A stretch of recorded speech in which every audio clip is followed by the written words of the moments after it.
All right. Hopefully you guys can hear me. Hopefully I remembered how to do this correctly. Been a little bit.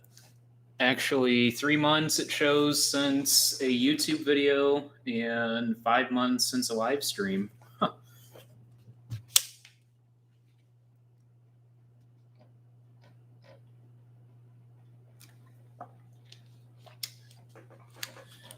So,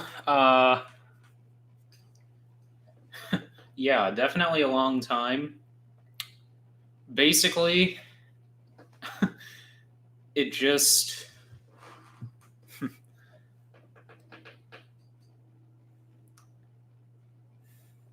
trying to figure out how to kind of start with you guys.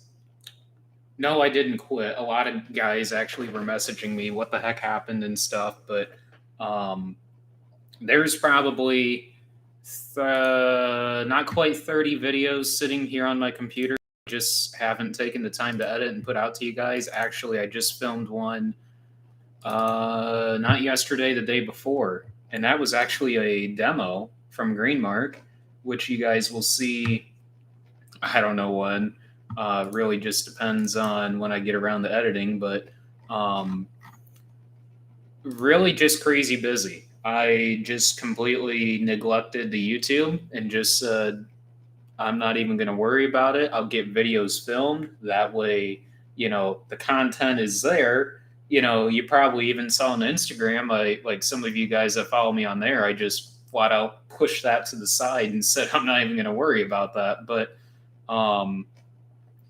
we'll see how things go. This week, it's actually going to rain kind of off and on. And I even told a couple guys this weekend I was going to push some videos out just to kind of start getting caught up again. And I haven't even taken the time yet to even edit. I mean, I might try and do one tonight. I don't know. I'll just see. But it's not going to be like, what was it? Last year when I was pushing out videos every evening, I'd edit every night after we come back in from harvesting and just slam one out till 2 a.m. and then push one out to you guys at 8 o'clock in the morning the next day, and just keep you guys updated on harvest. And, people are like, my God, I can't, even neighbors, they're like, I can't believe, and it's just like, yeah, I push out videos every day and, staying up till 2 a.m. every single day, it's like, no, it wears on you. So,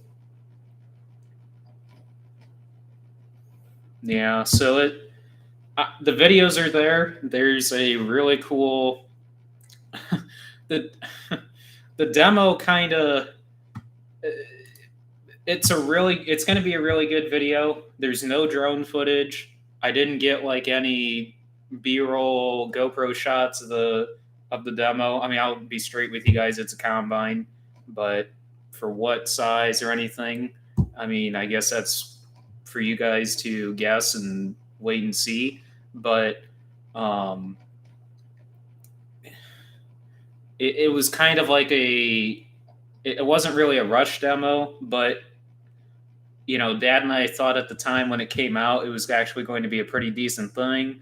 But I kind of knew throughout the day that we were going to have less and less acres. We were going to be crunched on acres when it came, because the problem was when it came, we had about 35 acres left.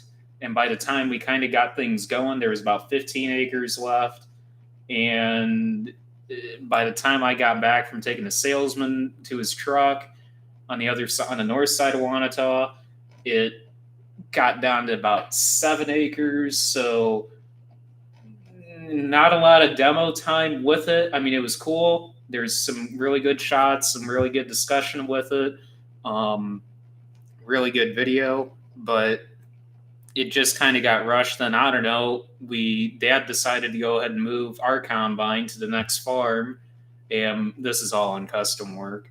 And that evening, I'm running the combine, finishing up the last couple passes there with the demo, and he's calling me literally as I was getting ready to unhook the head, because when it came out with a folding corn head on it, because originally this was going to be a corn demo, but we were on beans, so it was just more convenient for us to run it on beans, but they had to source a bean head, which later turned into a demo for another customer earlier in the day for him. So that actually worked out pretty good for our salesman, but it, it just got really hectic really fast. And so I was going to unhook the head and get it all hooked back up to the corn head for him, like he told me to. Just say, hey, make sure it has so much fuel in it, like we always do with the demos, and just get the corn head hooked up. That way, the heads drop, corn head's hooked up, everything's ready to go. So when we get there in the morning, we can just pull out with it. I'm like, yep, no problem. As soon as I was getting ready to drop the deer draper, Dad's calling me saying that there's electrical issues with the combine, and it turned out just to be a fuse issue, but that got a little hectic there. What is the average custom harvest rate in your area? What we do, we go by Iowa custom farm rate. So that's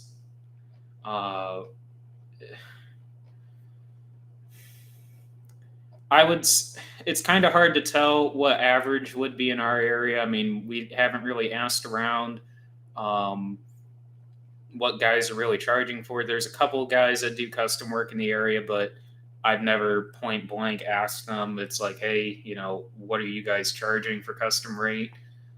I'm not going to discuss what we're charging this year. I'm not going to discuss what we've charged in previous years.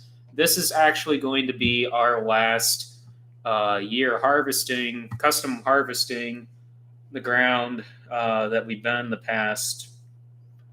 This would be our third year doing it. And I'm not going to discuss any details. There might be a couple neighbors watching this right now.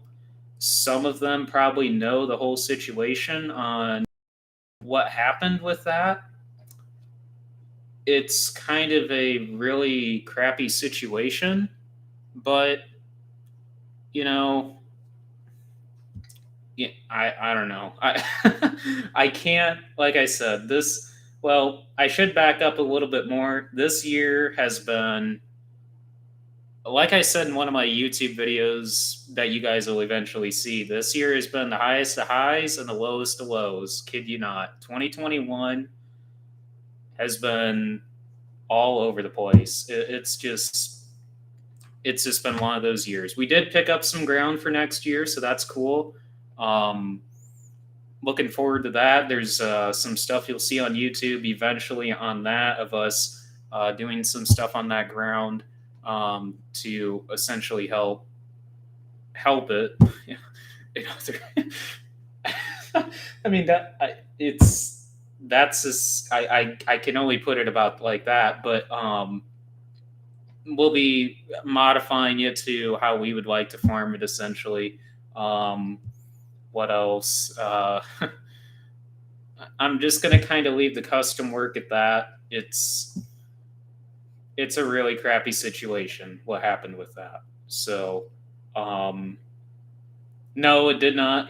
Some would probably think, oh, somebody else got the custom work. It put it this way, it's no longer custom work after this year. So like I said, it's just a really crappy situation on that. So then basically shortly after that whole situation blew over, if you could say it has blown over, I guess, there's been another instance with a neighbor that we thought we were really, really, really, really good friends with.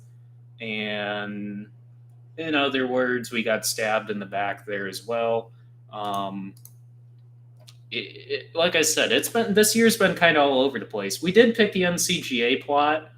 The NCGA plot, however, discuss any of the yield on that. I did read in the rules, which I was actually going to do a whole video on the whole, weighing the whole shebang basically on, doing the check plots and the flagging and, 12 rows, skip 36, do 12. And and the weighing. The cool thing was the neighbors, which big shout out to them. Thank you. Have a certified scale. Literally, I wouldn't even say it. Well, probably about between an eighth and a quarter mile away. So practically right next to the field, pretty much. Certified scale. So we could do all the weighing right there. So it didn't meet. It put this way, it didn't hit our goal, but it's going to be really close on yield as far as where everything shook out at. So big shout out to Clyde, thank you. And but yeah, it's there's a lot of room for improvement. It'll just be real interesting to see where it ends up falling. I have a feeling, I don't want to gloat or anything, but it could possibly potentially make it to top 3 state of Indiana, at least. I'd be seriously surprised if it made it snuck in there at 3rd for national no-till irrigated. I'd be blown away. But I seriously doubt that. Top 3, somewhere probably 3rd in the ranking in Indiana, I would say. It just all depends on where the Southern Indiana guys fall out at, because that's basically who's been winning it the past 3 years, and I'm right there with them on yield. It's just where do I fall? So there was a 25 bushel separation. So basically what Dad and I ended up doing, there was 2 entries, the south half being Dad's, the north half being mine, 953 being mine, and 1213 being his. The whole 20 acre averages between the two, 25 bushel yield difference. 953 was 25 bushel whole 20 acre field higher than 1213. So that just goes to show who beat who on the entries. Between the 2 entries, there was 15 bushel yield difference. So 953 beat 1213 by 15 bushel. Again, I cannot discuss yield as far as what the actual entries came in at. Otherwise, I'd be disqualified. Now, however, this December 12th, yeah, when the results are posted, I believe on the 12th. Otherwise, after the 12th, I can discuss. So at least that's what I'm allowed to start talking to you guys about, what we were seeing out there and everything. But plant health was great. You know, I had a lot of neighbors asking me about tar spot, about how in the world we kept tar spot at bay out there. So 2-pass fungicide. I mean, 2-pass fungicide, I'm pretty sure we're going to be moving to on all the corn acres next year. Very impressed with that. You guys will see some videos of me talking about that in the sprayer. A lot of videos on the sprayer. I know I kept you guys hanging on that. So a lot of footage on that. So you guys can look forward to all of that. And what is your favorite part of being a Pioneer Seed dealership? So, you know, this is the kind of stuff I wish our Pioneer boss would actually see. Love it. You know, and I'm not going to elaborate on that. I'm just going to leave it at that. But what is your favorite part of being a Pioneer Seed dealership? The interaction. I mean, being able to work and being able to have better interaction with neighbors that we don't have a bunch of interaction with, that we're not, put it this way, if we weren't Pioneer Seed dealers, we probably wouldn't be friends with them. I mean, we would know of them, we'd interact with them, but the Pioneer Seed dealership just opens up a whole new door on that and takes it to a whole new level with interaction with neighbors and stuff like that. It's been awesome. It is awesome. I shouldn't say it's been. We're still dealers, put it that way. I really don't want to go into details on that situation. Um, it's a little rocky, I guess you want to say. So I don't know. I wish, again, our Pioneer boss would see some of this stuff, and maybe he does. I don't know. He brought it up on our one-on-one the one time about the YouTube, and I thought he was kind of making a really unprofessional jab at it, but I don't know. It's a little frustrating on that. I hope he watches this and sees the value in it, but I don't know. Again, I'm just going to leave it at that. So, the hair and yeah, yeah. Next major equipment purchase. So we haven't cut any of our soybeans. We've got some 30-inch dry land and irrigated soybeans, looking phenomenal. We'll see. A 15-inch row bean planter would more than likely be the next purchase, besides a spray tender trailer, I guess you want to say. That the spray tender trailer has been essentially, that was going to be done, like I said, back when we bought this sprayer back. This was going to be a planned thing this winter anyways, because irregardless, that setup just needed to be overhauled. Whether we still had, well, which we still do, we still have our old 4230 sprayer set up, which I doubt we're actually going to get rid of. So besides the spray tender setup, hopefully a bean planter, just depending on where our bean yield shake out at. Basically everything that we've seen so far, we haven't cut any of our beans, but custom work wise, we're seeing about 70 bushel. Doesn't matter which field we move into, we're seeing 70. So that's pretty darn impressive for our area, honestly.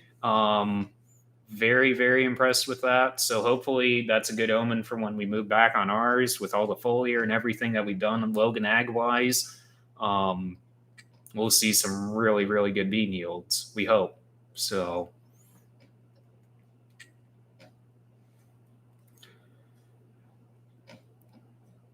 so whereabouts in Southwest Michigan? Because it's pretty much decimated a lot of corn in this area. Fortunately for us, with everything with the Logan Ag products that we've been doing, plant health and fungicide, especially 2-pass fungicide on irrigated corn, we're seeing a great amount of plant health there. So that kept our spot at bay tremendously. There was a lot of DeKalb corn in the area that went down bad. I didn't really look at any Becks really, but I'm just seeing we saw a lot of DeKalb corn have a lot of issues in this area, and I'm not just picking on it because it's like we're Pioneer sales reps. I'm just stating that as a farm to farm fact that we saw a lot of DeKalb issues this year. So, how much has tar spot affected yield in your area?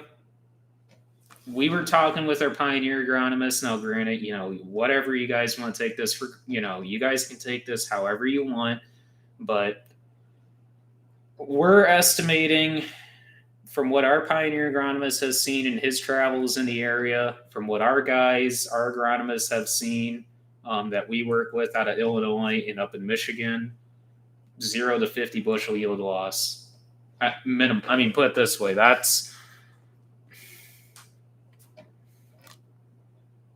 I don't know.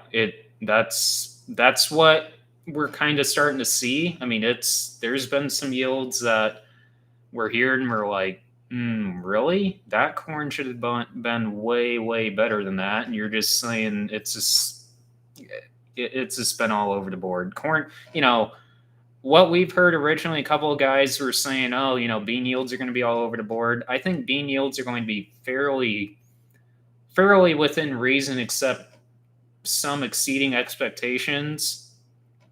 And corn, I think, is just going to be all over the board because of tar spot. Tar spot was tremendously bad in this area.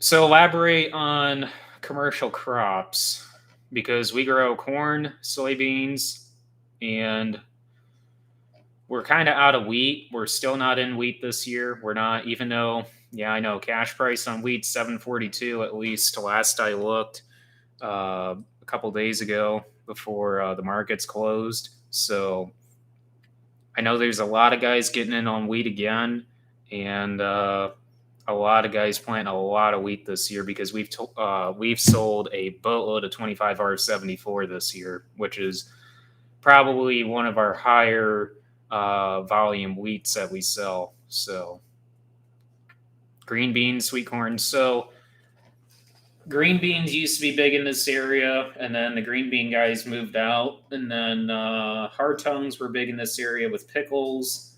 Pickles moved out 3 years ago, so we didn't grow either. We did so. When we used to go down to the farm show, and back when we were custom plowing, Dad and Grandpa used to custom plow.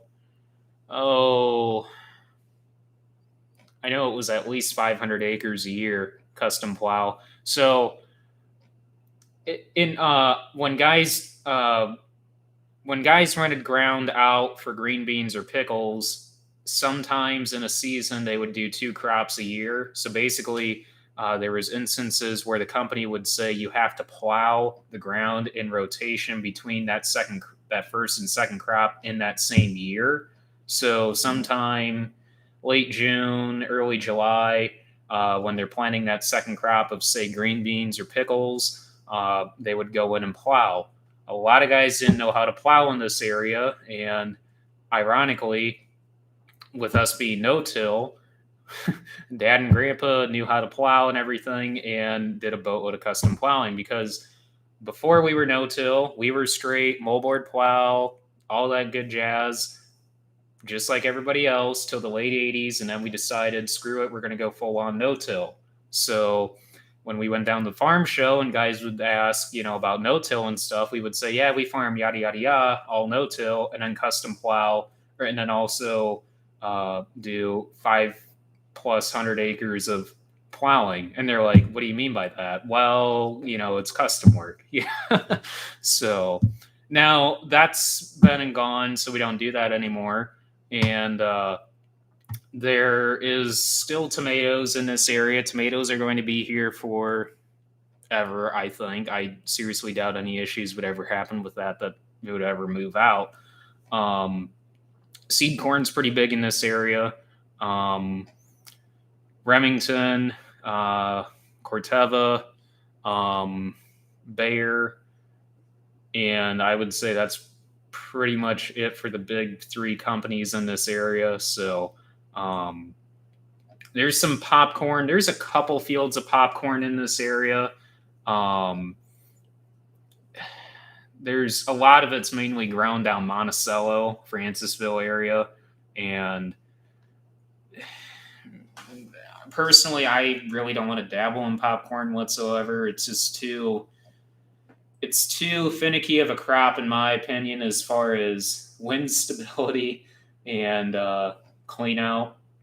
Now, we do sell some waxy corn to a couple of customers. Personally, I don't want to grow waxy. It's just because it's, in my opinion, it's a lot of work a lot of work for the premium and stuff. There's a lot of guys that have it down to a science, which our customers that buy waxy do a great job with that on the clean out and everything, and do a good job on everything needed for that. So that's awesome. But we're just not totally great on setup for isolation because we don't have enough bin storage for isolation on that. But they do, so that's awesome. But otherwise, as far as specialty crops in this area, that's mainly it. There's really not a lot of, we don't raise any commercial crops, I guess you want to say, on your definition, but there's a decent amount in this area as far as tomatoes, seed corn, if you want to rope that in the commercial. And there's actually some potatoes grown down in Stark County a little bit. and seen some onions up about halfway to LaPorte. There's some onions being raised, and kind of down in La Crosse area too. And that's about it. I've not really seen, there's maybe like a couple fields of popcorn in this area, but that's about it. So yeah, we did have tomatoes this year. We actually did a complete Logan Ag program on half of our field, and that worked out great. They were running the check plot that we did. We were doing some test plot, like basically test ways, or I guess you want to say test grades in our side versus the control. And as far as grading goes, they were 50 plus ton tomatoes and 90 to 95% number one. So it worked. Our program, put it this way, worked out very well. There just became a weed issue on that, so that's where overall quality and quantity tanked on our side, but that's just mainly due to a weed issue, which I'm not going to elaborate on. So, put it this way, the program works. There was just a weed issue. So, how long do you keep your combine? It just depends. We kept the 9650 for, we sold, well, shouldn't say sold. We actually traded that and our 893 corn head for a 12 row back in 2018. 2018, I think we got the combine to 9650 in 04. Might have been 05. I would say a minimum of 13 years we had to 9650, if not a little bit more.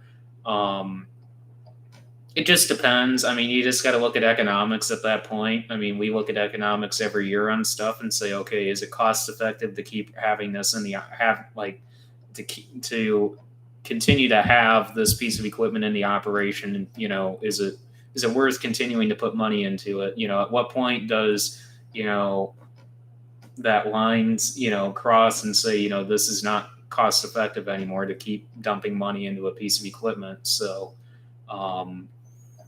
that's just kind of way we look at it. I mean, we do all of our own mechanical work. We don't, you know, do the program with John Deere where they do the inspection or anything. Now, granted, there's a couple things that, you know, we can't physically do on the combine ourselves just because, one, we don't have the tools to do it, nor some instances we're not set up to do it. So we have a couple of things done on our combine that, you know, we let our dealer do. So, which we appreciate our dealer for being able to do that. So, but right now, I mean, we're about just shy of 2,600 separator hours and 3,350 engine hours. So I mean, we had to do the clean grain elevator. We had to do the lower cross auger. I mean, it's just maintenance that you have to do. I mean, it's not a big deal. I mean, you just do it. I mean, we've done a lot of things on the 9650. We've done a lot on the 8820. That was before my time, obviously.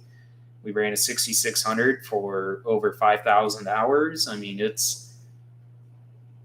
we run stuff basically till it's done. I mean, I'm not saying that the 9650 was done when we got rid of it, and I'm not going to say that the 690 that we've got is going to be done when we, you know, decide to move on, but we run stuff a long time. So it just depends. It just depends on economics mainly, what we consider it's time to move on. So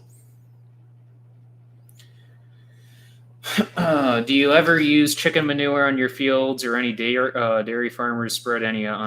So we don't have any manure broadcasted on any of our fields currently.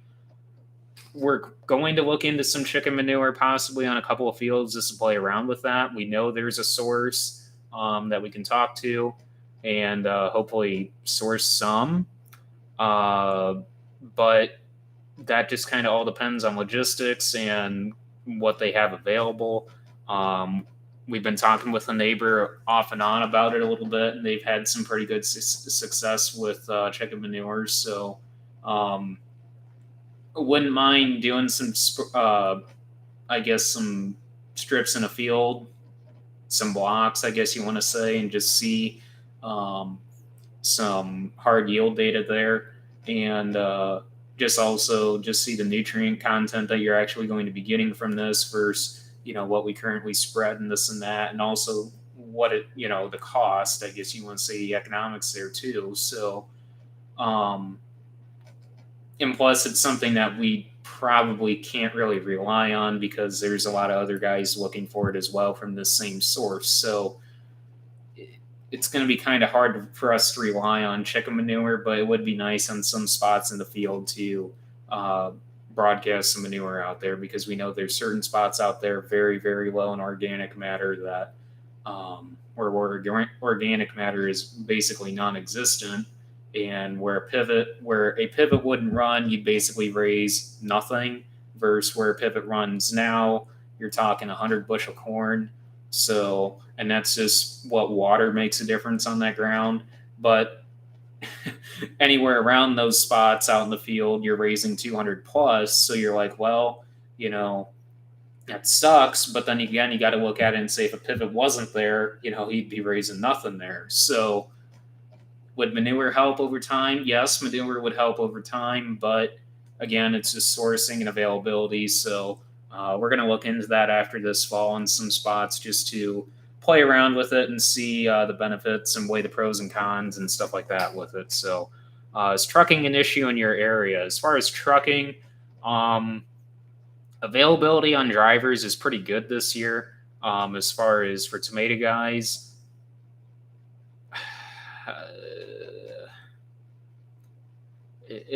we've talked to a couple guys and they're really hurting for drivers, honestly. So that's actually why we've got one of our trucks on the road hauling tomatoes this year.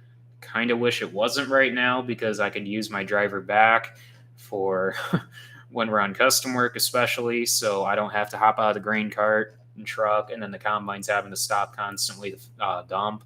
So that kind of it hurts watching the combine stop on custom work. It's like acres, acres, acres. That's what our mind's on when we're doing custom work. It's just like, man, it's like you do not want to see that combine stop. So is trucking an issue? Yes and no. Depends on the person you're talking to.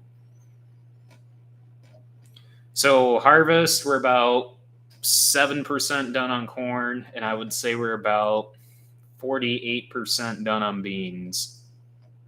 And that's including custom work.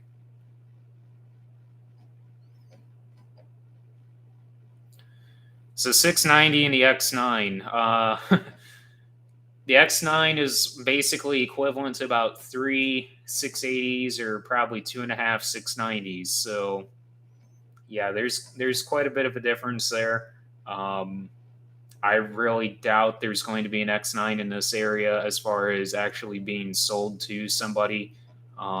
Maybe someday, but I don't see in the next 3 to 5 years somebody ever buying one in this area, just because it's just not cost effective in this area. So now there is a demo going around from Greenmark. I think the closest it's going to get to us is down in Madairyville. I seriously doubt I'm going to run down there and watch it, just because it's just a combine. I mean, yeah, it's the X9, but I could sit and watch, I can sit in a grain cart and watch our combine pick corn just the same as standing out there and watching, the X9 pick corn. I mean, yeah, it's going to pick corn at 7.5 mile an hour with a 16-row corn head. Yeah, that's pretty impressive, but yeah.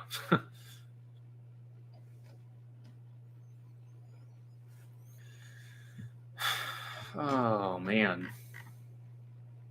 Yeah, so it's been a hectic year. It's been all over the place. 2021's just been one of those years. So fortunately, yields are pretty good this year, what we're seeing.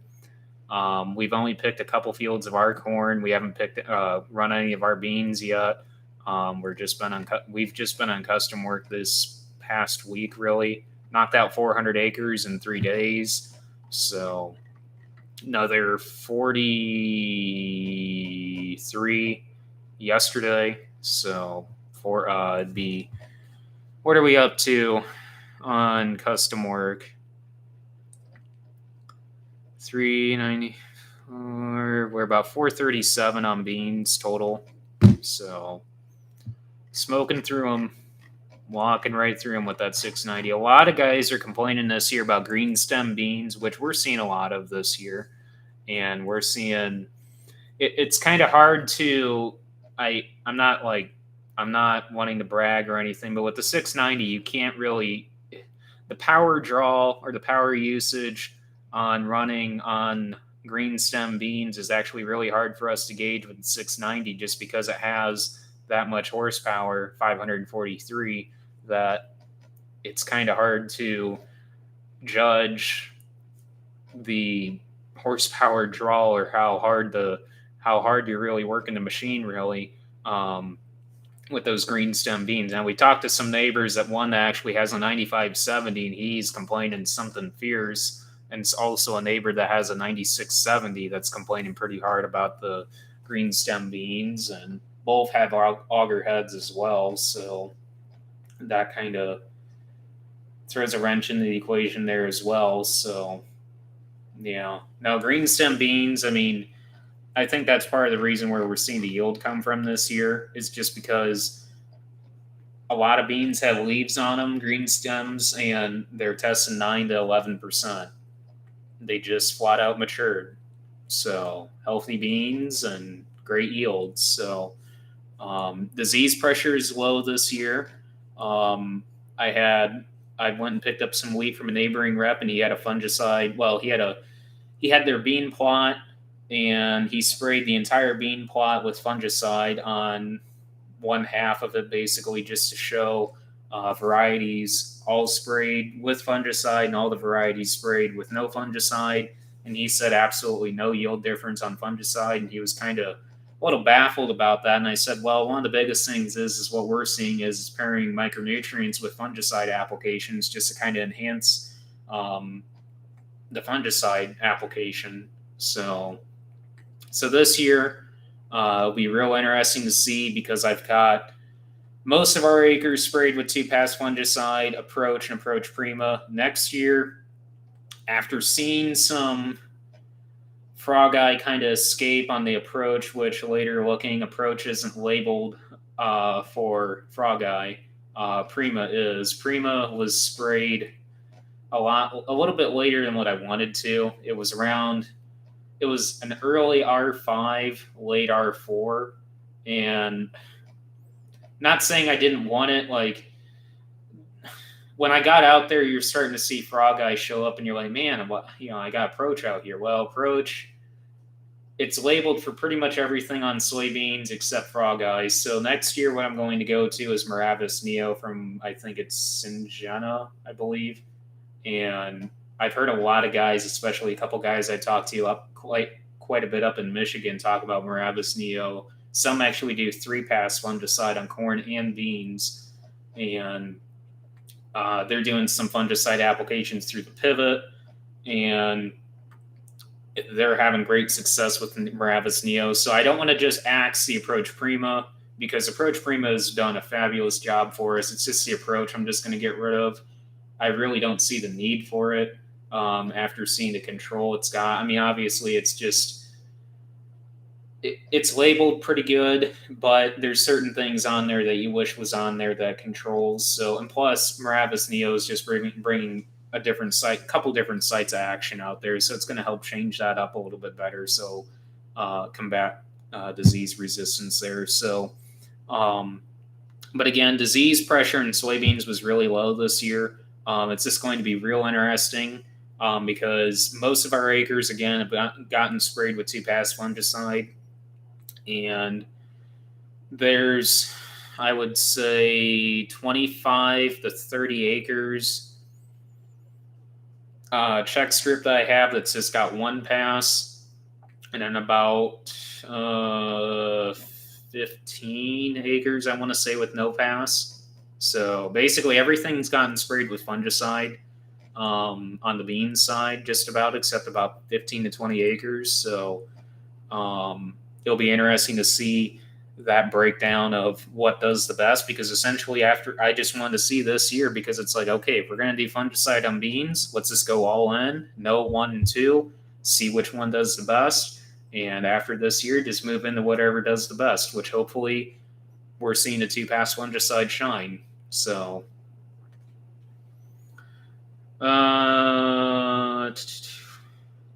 hey, thanks, Mason.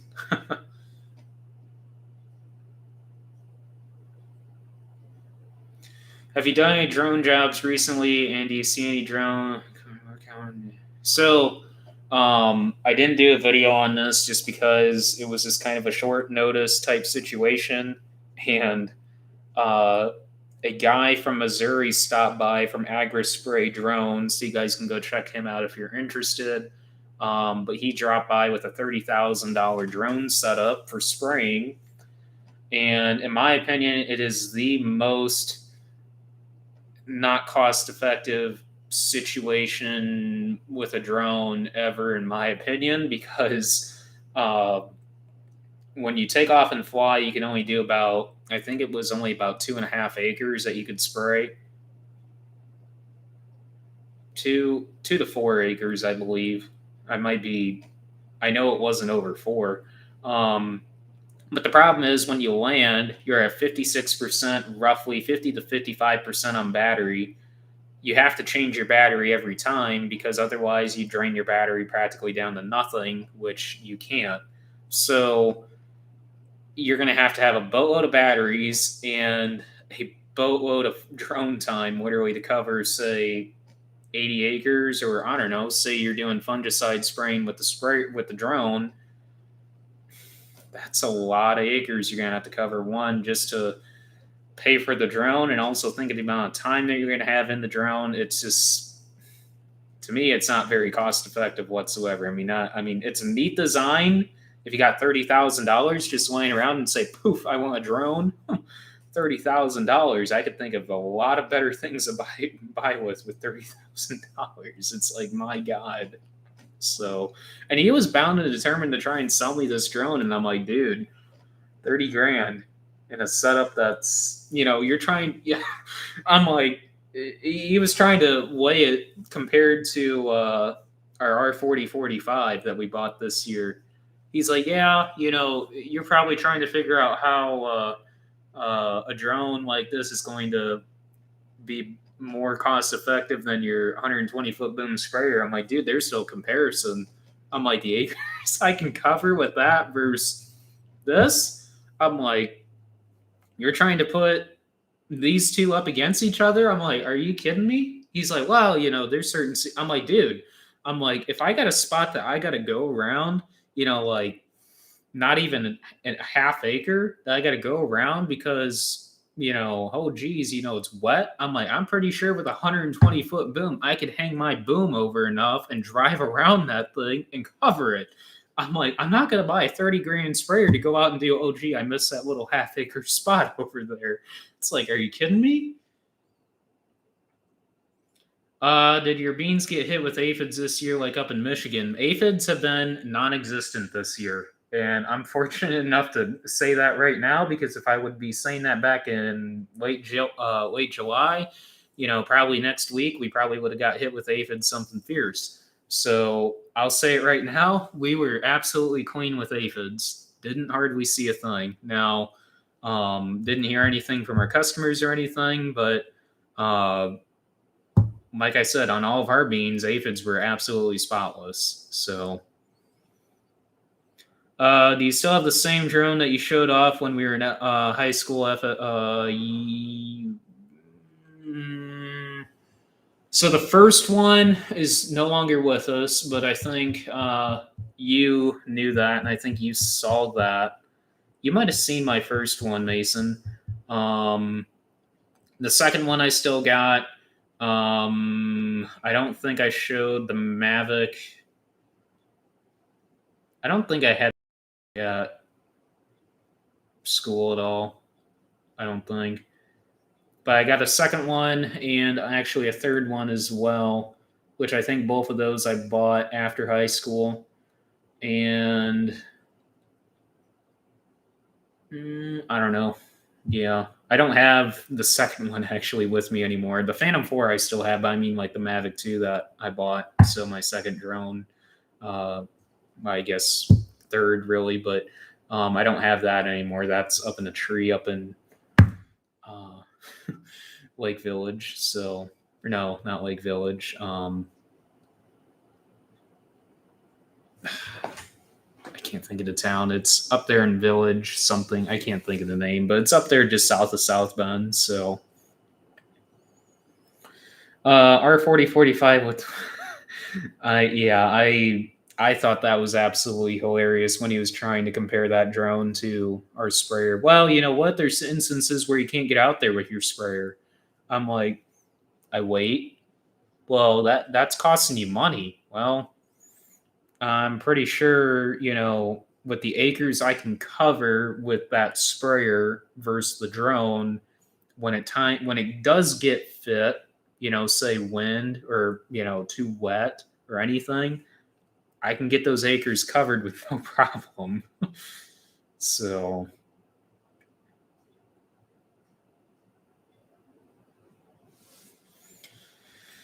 glad to be back on. Yep. So we're getting rain. So yeah, that's actually why I'm on the live stream right now, because we're going to be having rain pretty much off and on all this week. So harvest is pretty much going to be a standstill, more than likely all this week. So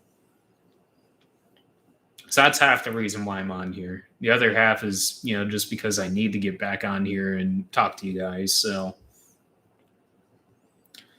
harvest is going pretty good. Skating along pretty great. Really, it's just there's really not too much that's going to be crazy anymore. I mean, we got the NCGA plot done. We got I don't want to say like we got the demo out of the way, but the demo is kind of like a thing where we got to coordinate for. So the demo's done. Basically, it's just pick the test plots on the corn and the beans, and I just get just sit back and watch the yield monitor roll in, I guess, and just see all the trials I have out this year on the different foliar mixes I've got, and something like a lot of the foliar mixes I've got out in our fields. We didn't sell to any of our customers this year, just because it's like some actually wanted to buy them, and just because they knew I was going to be using them, and they knew the reason if I'm going to be using them, it's should be pretty good. And they said, we really this, and I'm like, no, hold off on this. Wait till I get some yield data in. The next year, if you want to dive in again, here it is. Here's the mix. Here's what I'm calling this. This is when you need to spray this. And um, it's just been awesome this year with the Logan Ag stuff. That's taken off, and we got into that game really late, and we're going to really hit it hard this winter on micronutrient guys this year. And a lot of guys that we didn't expect to do anything with micronutrients or have any interest have approached us this year and are extremely interested in product. I've been selling product to guys over 5 hours away over in Ohio, which is really cool. Maybe a couple of them are in the live stream this evening. That'd be pretty awesome. But big shout out to those guys. Really look forward to working with them more for next year. And yeah, I mean it's just been awesome. So if any of you guys are interested in any of the Logan Ag stuff, I mean, if you guys are interested in me talking about this, I mean, I can keep talking about the Logan Ag stuff if any of you guys are interested in learning more or what we sell. And if you guys are interested in buying product, I mean, hit me up, shoot me a message, email me. I don't care, get with me. So, you still have your drones and new ones on top of that. Have a good, yep. Thanks. See you, Mason. We are way behind harvest here in Kentucky. Yeah, I've talked to some guys down in Kentucky, and it's been all over the place down there. But really good yields, I'm hearing though.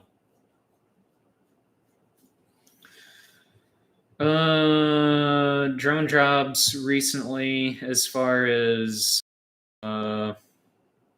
just a couple real estate things. I mean, nothing crazy or anything. I probably had about half a dozen this year so far. I had a couple guys hit me up on some auctions and stuff, and I said no. And I was actually supposed to happen sometime this month, and I told them no. I'm like, I don't know where harvest. And they were trying to book me 2 months ago, and I told them no. I'm like, that's not even early enough on notice, because I'm like, I have no idea how harvest is going to go, and it's just not going to work out. So some I actually just turned down because we're good. There's some farm retirement auctions coming in, and they wanted me to shoot some footage of the equipment being used this fall one last time. And I said, no. I'm like, that's out of respect to these guys that we're friends with. I don't want to go up there and say, hey, let's make this big public thing about it, and let me shoot some footage of your equipment, because it's your last year of farming, and then showcase it at the auction. Yes, it's going to help the auction as far as draw more people, possibly, but the way I look at it is, it's like I'm making the drone and everything, that's just going to make it a lot larger of a thing than it needs to be. And the problem is, he doesn't want to quit farming, and it's just kind of one of those situations, and it's just, I don't want to make a bigger deal out of it than what it needs to be, especially when we're good friends with him. And I don't want to show up with a drone and say, hey, I'm going to do all this for your auction, this and that. I just didn't feel that would be right. So equipment tour, I don't know. It's going to happen. I'll tell you that. It's going to happen. I'm not going to put a date. I'm not going to give you guys a time or anything. I mean, I'm not going to leave you guys hanging on that. So it will happen. When? I don't know. How? Who knows? Why? Because you guys want it. Oh. Now, if you guys are interested in seeing an old one, there's a couple old ones on there, but it's not even going to be current at all. So we'll see. We'll see. I don't know. I got to find some time to get that all, I guess, sit down and coordinate all that, I guess, whenever there's a good time, when everything's around, I guess, in a decent manner, as far as, the combine's here, I don't know. I'll think about that. Any new equipment coming? I mean, I talked about a little bit on that earlier. Nothing that we have coming right now. There's stuff I've been looking at, stuff that I would like to possibly look further into, mainly a bean planter. I mean, again, that just all depends on bean yields. So I don't know. We'll see. Bean planter, though, like I said, I mean, that'd probably be the top of my list, and we'll see.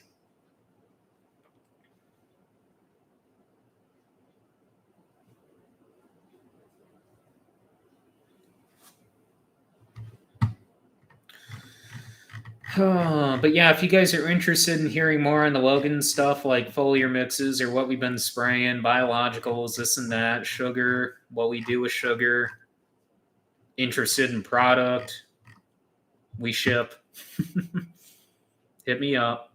I can talk more about it in this stream if you guys want me to, because I figured I'd stay on here till about 10 o'clock, and then or earlier, just depending on how you guys want to run this. So did you sell any of the semis? We're just you guys will see that in a video. Yes, we did get rid of one of the semis. So we do have 3, and we plan on keeping 3. No, we did not get a hopper.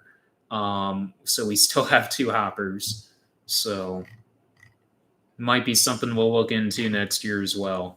3rd hopper. That was actually something we were thinking about doing before this fall, actually. And we didn't price anybody. We didn't talk to anybody on hoppers. We talked to some guys at the Farm Progress show. Just general discussion about hoppers. Just never price anybody, never talked about availability or anything. So we're just going to pretty much push this off till sometime next year, more than likely, if we decide to do anything. We may talk to a neighbor about renting one of their hoppers, or one of his hoppers, I guess, or I think he only has one. Yeah, he's only got the one. He used to have two. Yeah, he's just got that one now because he's got a dump trailer. But talk to him and see about renting his hopper because he's not going to need it for a little while yet. And maybe when we're doing custom work on corn over there, that'd be awesome to have 3 hoppers over there. So, are you going to have any harvest videos so far?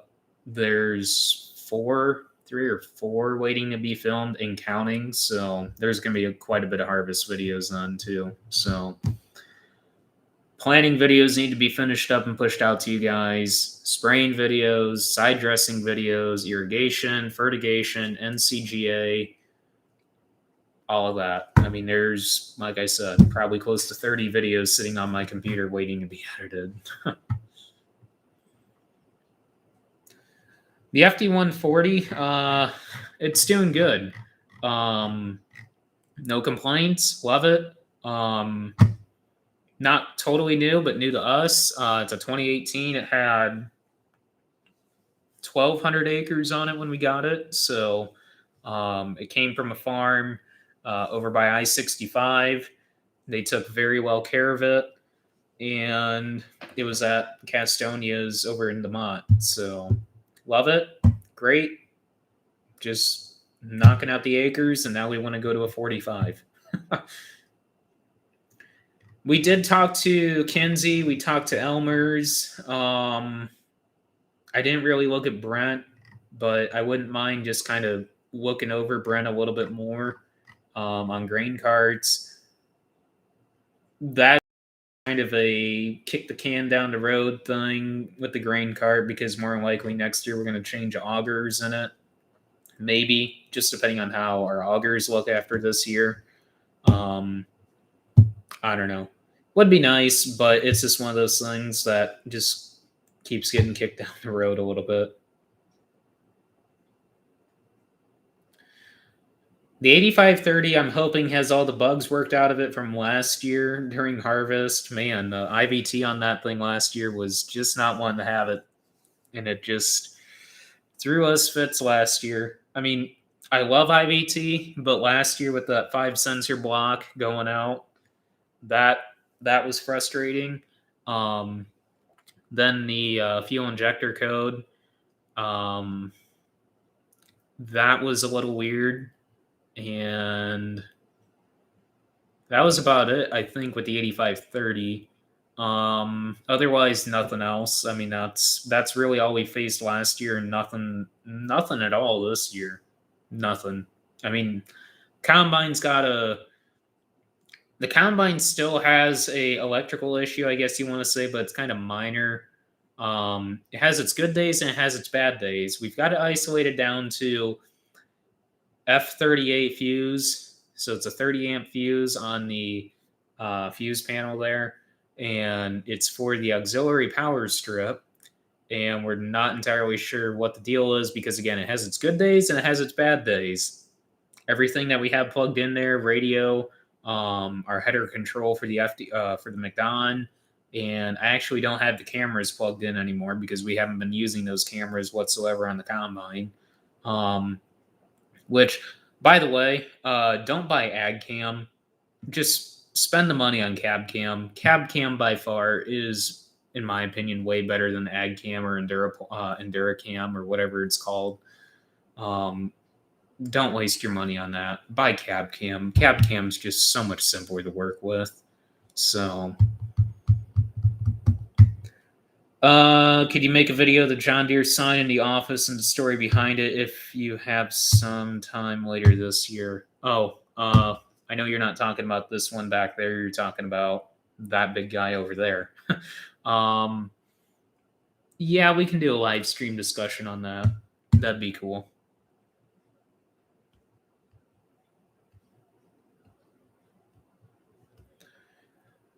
Deer really are kind of hit and miss in spots this year. I mean, we really don't have a deer issue.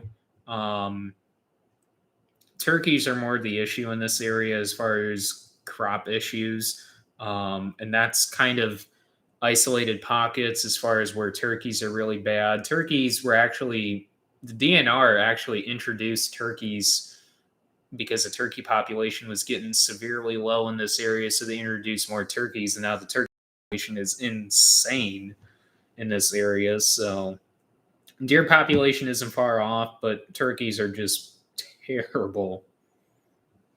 I mean, it's not common. It's totally common when you're driving down the road, especially this time of year, to see about 20 of them crossing the road. I mean, it's totally common.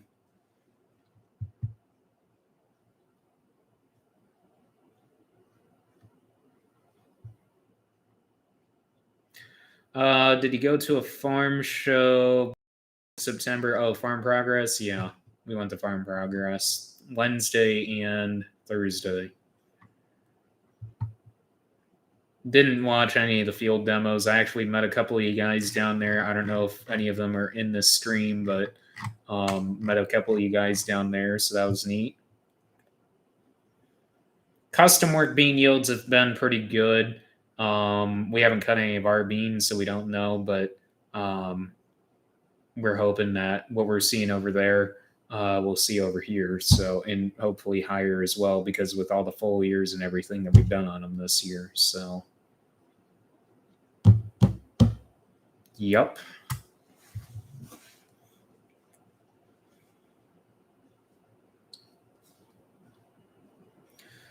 No, we had a pretty cool field day. Talked quite a bit, mainly on the Logan Ag stuff.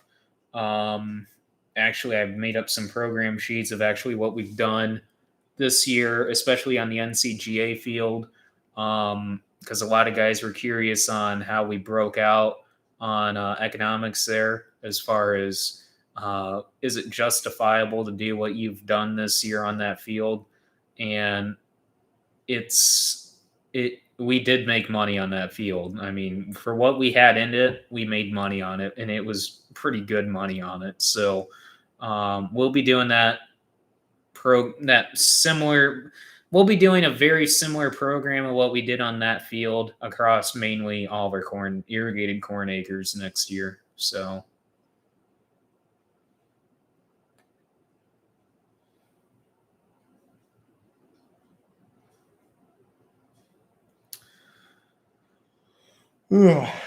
Yeah, we got a bunch of hunters in our area that hunt our ground, and one is one of my good friends, and he hunts. I would say about 500 of our acres. So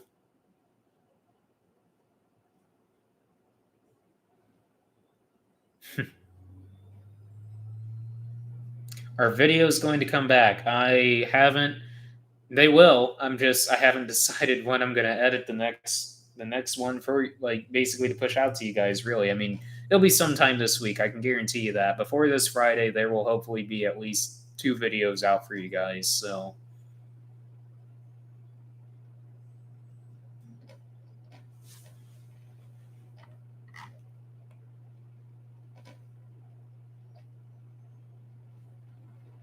Hey, Brian.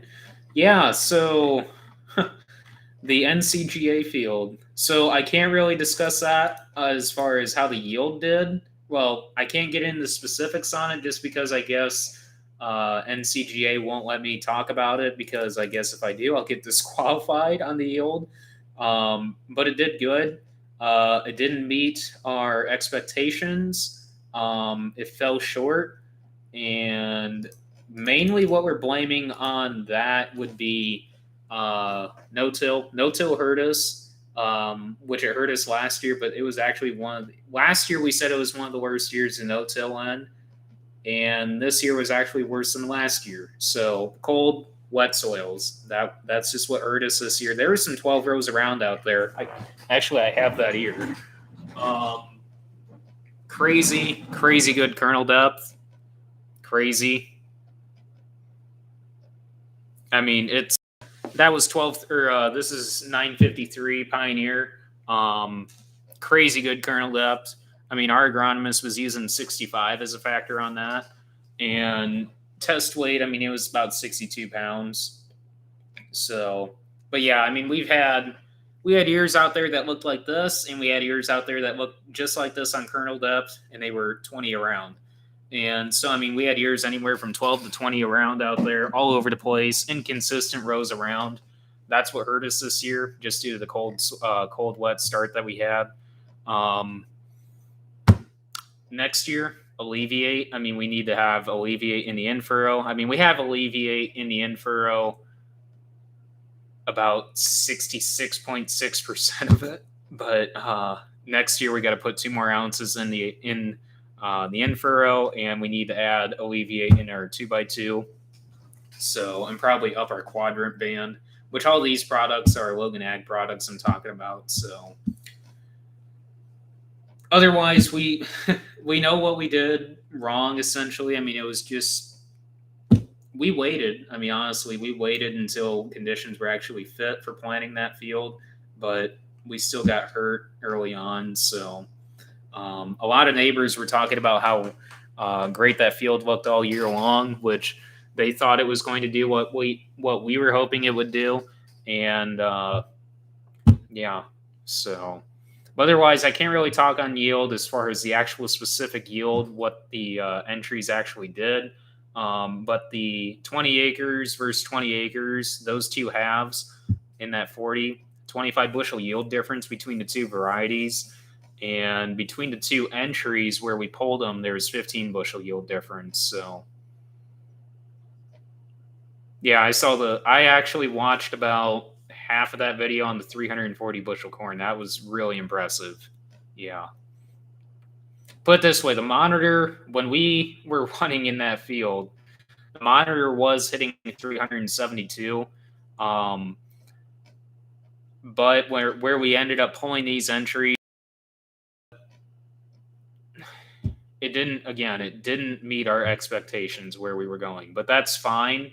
I mean, this is our first year in NCGA, put it that way. So for being first year and getting the yield that we got, that's really stupid impressive. So, and even a lot of neighbors said that too. They were blown away about where we even fell in at, especially for our first year of shooting for high yield like that. So, again, a lot of room for improvement. Can't wait till next year. Going to actually use the same field for NCGA. And as of right now, that whole field's going to 1197. Depending on what we see in our test plot, may or may not have half that field to 1136. 1136. So 1197 is about 8 or 9 years old right now. So when the class of hybrids after 1197 came out, which was how old's 1077? 1077's got to be going on about 3 years now, 4 years old. So about 3 years ago, 1077 came out, which helped kick off, along with a couple other hybrids, next class after 1197, 825. I think.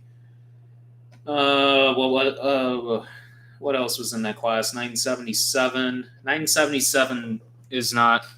It doesn't really do good for us in this area, but so 1077 has a lot of characteristics of 1197. Basically, it's in other words, a very short relative of it. A lot of breeding from 1197 went into 1077.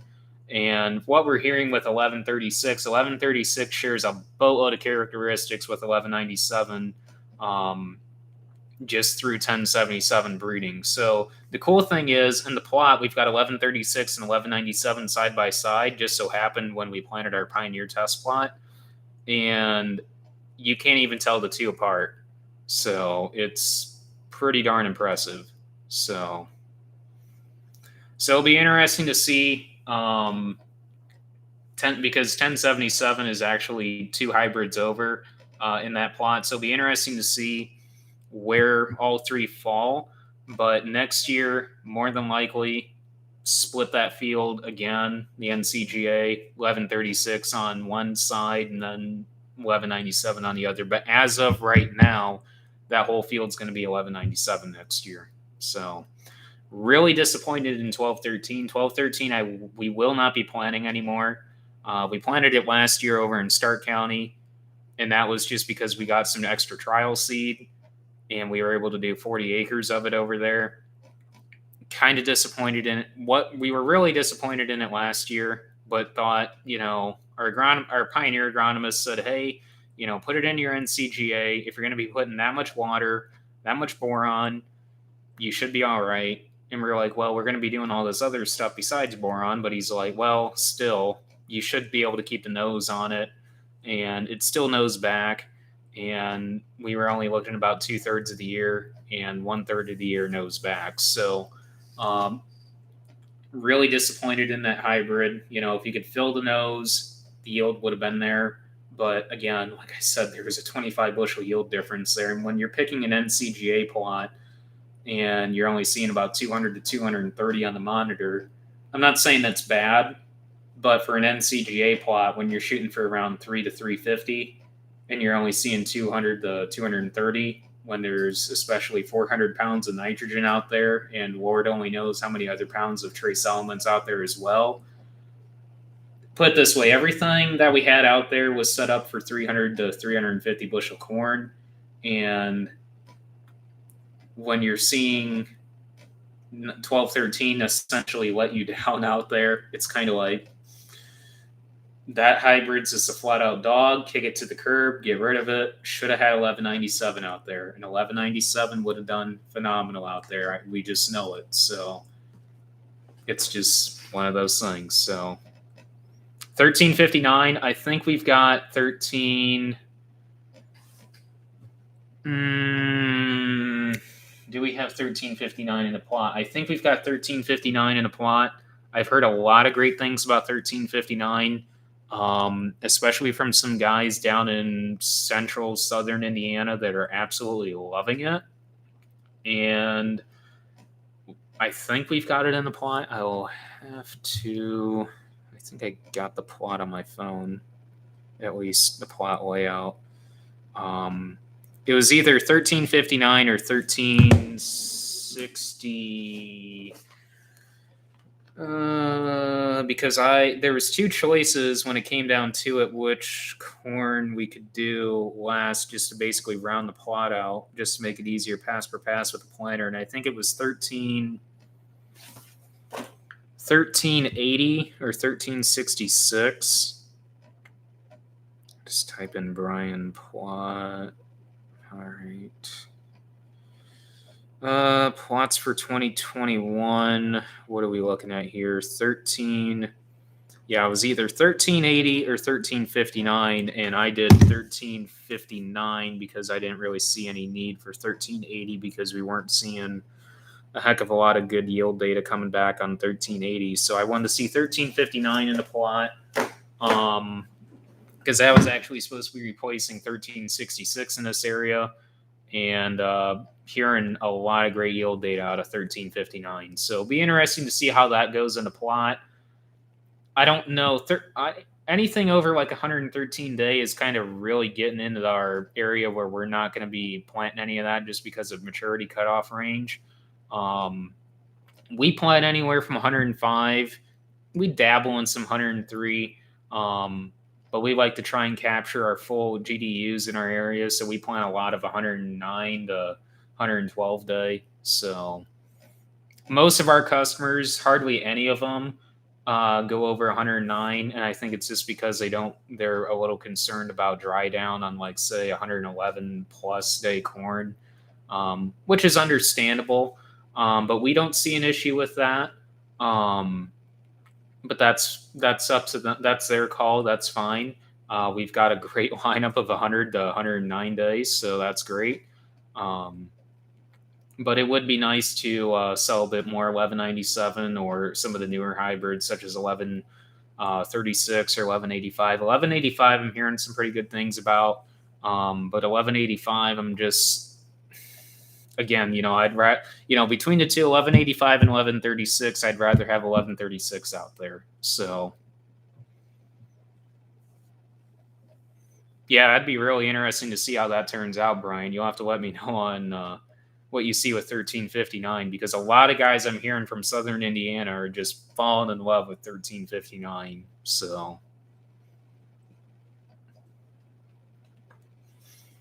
yeah, next year so far, 1197 on the whole NCGA, but maybe 1136 on one side of it.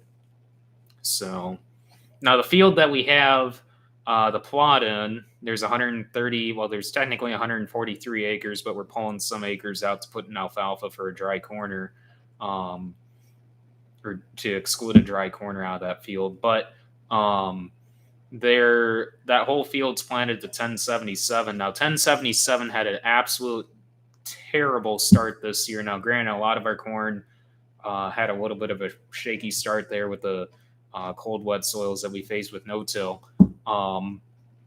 But it came back.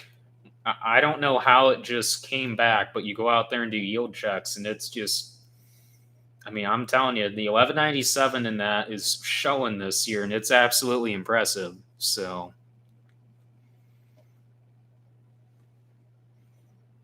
mainly bushels, Michael, because 16-row corn heads are the amount of bushels that you're bringing in with a 16-row corn head is absolutely hard to, with logistics and everything, it's just absolutely hard to keep away from the combine. So there was a guy in the area, neighbor a few miles north, that got a 16-row corn head, and he was trying to break open a 3/4 mile round, and he complained and complained and complained about trying to keep corn away from the combine. And it's just like, yeah, I mean, 8-row at 3/4 mile rounds, I mean, it's easy because you can dump one way. With a 12-row, you're dumping both ways, and a 16-row, you're dumping twice, both directions. So 16-row corn head, it's hard to keep corn away from the combine. So that's mainly why. And then also a fleet of semis to keep corn away from the combine, and also a fleet of grain carts. So, and then a wet storage capacity, which that's a thing that we face, especially with the 12-row, and we faced it with the 8-row. So it's just one of those things that, we got to work with. 16-row head and grain cart, dude, that would just, wow. that would be a fun day. If you had 2 grain cart drivers, put it this way, if you only had one, that'd suck. That would suck. I mean, you'd be in road gear all day long. I mean, you'd still be in road gear with 2 grain carts out there, but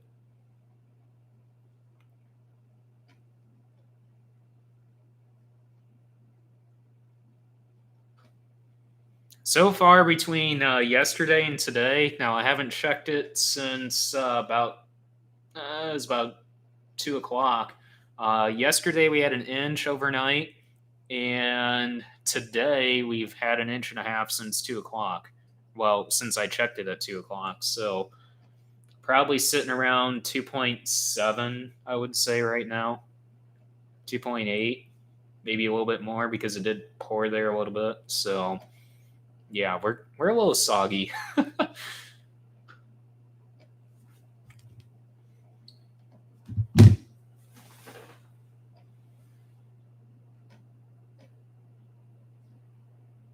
Yeah, I saw Laura's grain cart, and I'm like, man, that's the absolute dream setup right there. 8RX 370, 1300 bushel, Elmer's grain cart. I'm like, that's the dream setup right there.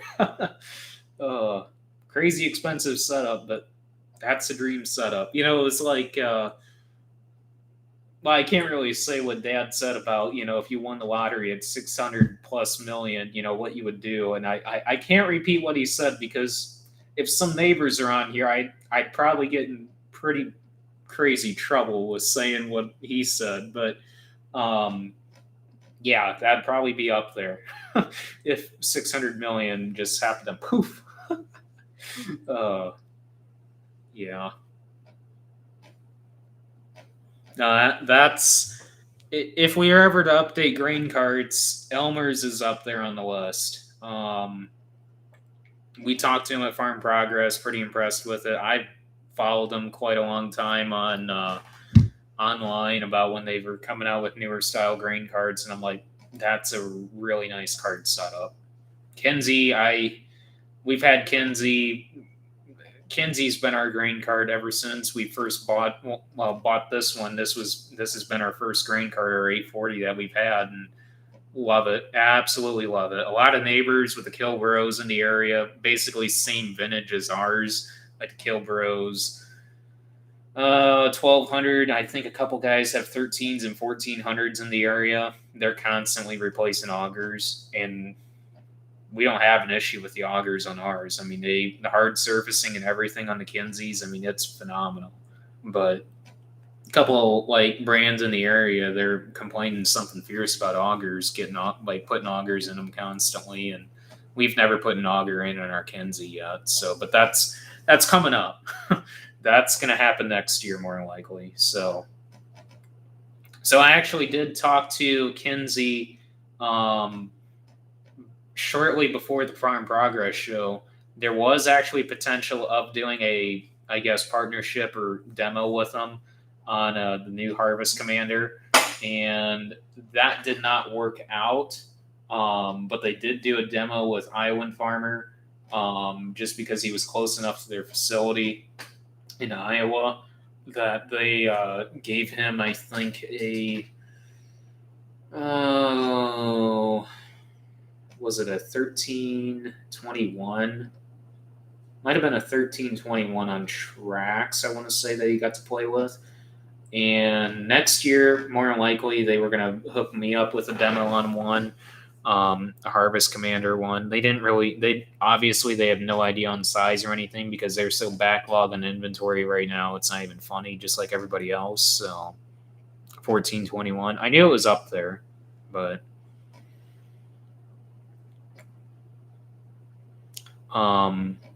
again, going back on grain carts, a Brent or an Unvenfirth, I really like their integrated ISO control, I guess you want to say, especially with the weigh, with the scales. That'd be really, really nice. Elmer's is a really nice setup for that. Kinsey, they're still kind of back there in that older vintage with the scale ISO there. Kind of wish Kinsey would kind of go into that integrated ISO scale. Maybe they did on the 21 series. I'm not sure. I haven't really dived deep into that yet, but it would be really cool to see them do a ISO scale. So, or an ISO integrated scale, I should say, instead of the ISO scale that they got now with separate scale monitor and stuff. If they could just have it all through the 2630 or, case whatever monitor you guys have, case Pro 700, I think, or Pro 600. But yeah, it would just be really cool to have it all integrated through monitors instead of having a separate scale monitor there. So not saying that's a big deal, but it's just convenience. The little things, like I did on, like when I talked about on the 780 demo, it's the little things that make a difference. I've been busy. That's just what happened. I just kind of slacked off on the YouTube and just pushed it aside, and just that was it. There's a boatload of videos sitting there. Put it this way, let me just go on there and tell you guys exactly how many videos are sitting here. If I could show you guys on screen share here, if there was capability to do that through the YouTube live stream feature here, I would show you guys. But all right, vlogs 2021, last one. I got to go through and figure out which one I left off on.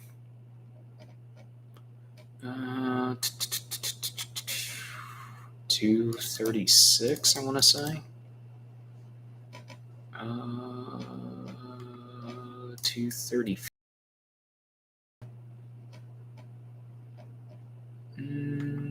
Yeah, must have been 235. 22. So there's 22 plus the 4 I've done, so 26. So there you go. How's the corn running? Dryland was doing phenomenal. Best yield we actually have ever seen off of one field. And that was only one field that we picked for dryland. And that was on sand. And that did stupid good, which you'll see in a video. And the NCGA plot, which kind of did not meet expectations. So, but still did good. It was, put it this way, it was still the best corn yield we've ever picked.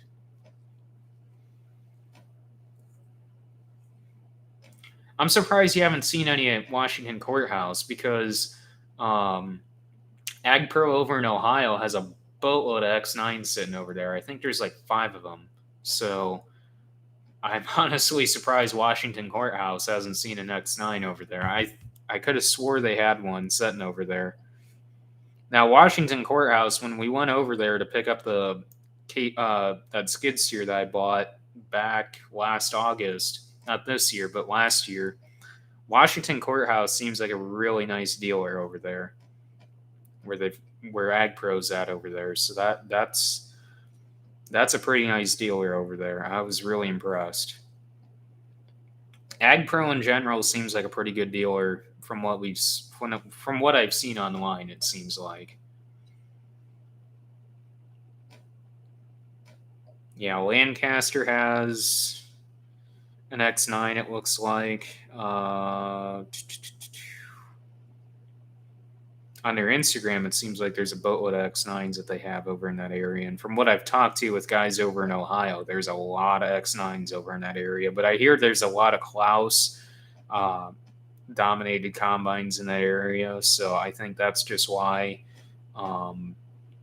Deere's pushing them something really fierce over there. Yeah, they actually did drop one off at Washington Courthouse back in September 1st. Yeah. Whereabouts you located, Ryan?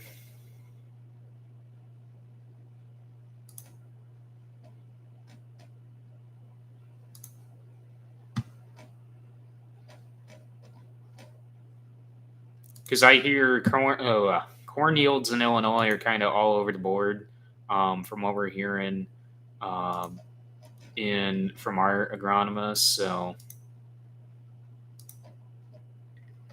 I don't know. It's like I said, it's just location this year. It's crazy.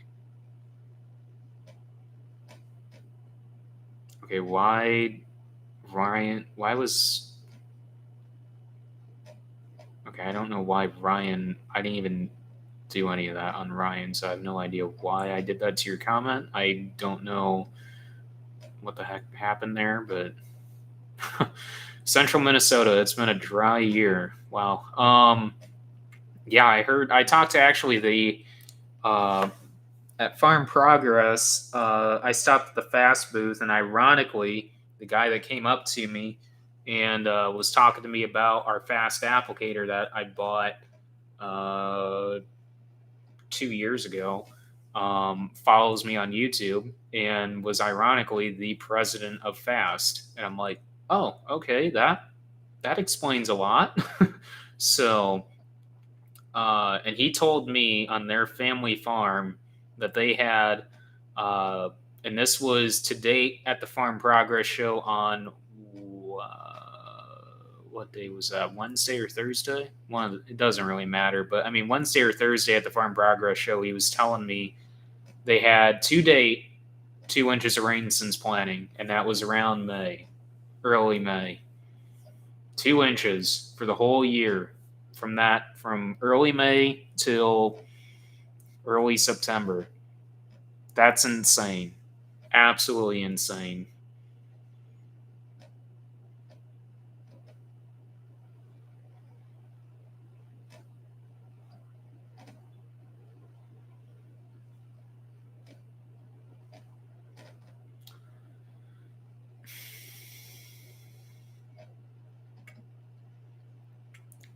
Corn market, I mean, that's...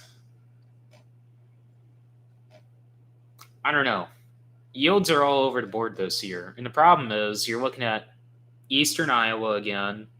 Whole state of Iowa is a whole wild card this year. Wild card beyond belief on Iowa. I mean, you talk to some guys and they're seeing the best yields they've ever seen. You're talking to some other guys over there, and I'm talking all different parts of Iowa because they got hammered with drought. They've got hammered with wind again. Same day, actually, the derecho went through over there that I talked to some guys, and about near levels of derecho from last year as well.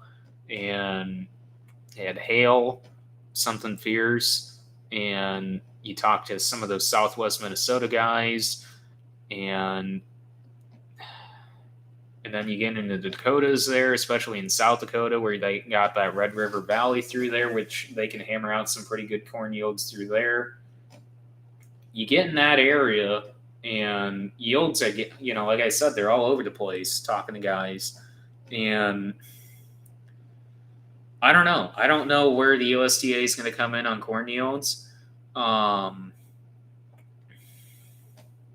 mean, most of you guys have probably seen the projections where they're at right now, but as far as when January rolls around, when they start submitting final yields, I mean, I don't know. I have no idea where they're going to be in at. And yeah, I think 95% of guys that you talk to are probably going to say the exact same thing, that, yeah, there's a high level of concern about where input costs are going to be at for next year.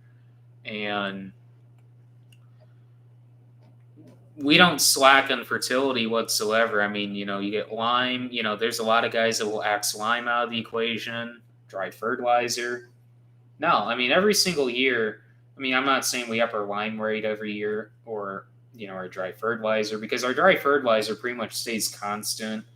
I mean, it's variable rate applied, but it stays constant roughly for how much we apply roughly on a per farm basis roughly. I mean, it just depends on crop removal and what our soil tests are calling for.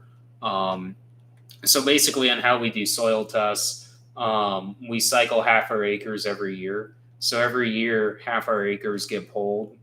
So basically we're constantly changing our lime or doing basically our soil zone testing area, I guess you want to say areas. We don't do grid sampling. We do everything off of yield and productivity maps. And we used to do,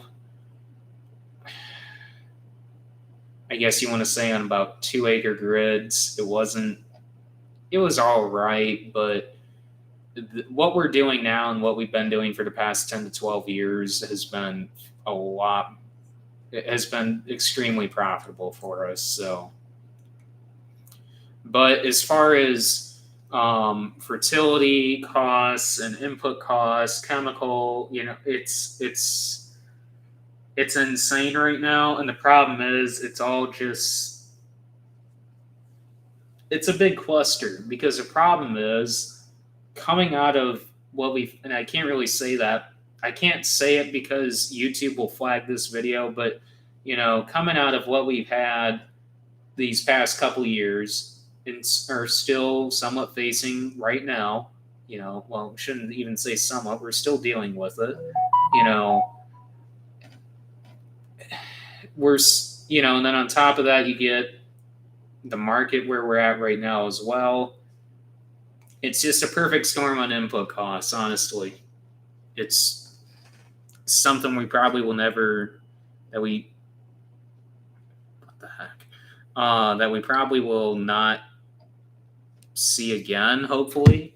But it's just insane. Absolutely insane what we're facing right now. So, I don't know. I mean, yeah, everybody you talk to, they're going to say the same thing roughly about them being concerned. But I mean, what else are you going to say? I mean, that there's a lot of guys planting a lot of wheat this year because they're concerned on corn and soybean input costs, and they dropped the market, I think, 30 cents last week on beans, because when they came out with quarterly stocks last week, they said a lot of guys are going to be planting more. There's going to be less beans in circulation, but they're going to drop the market 30 cents just because guys are going to look at input costs for next year and say, why do I want to plant corn? Let's plant more beans.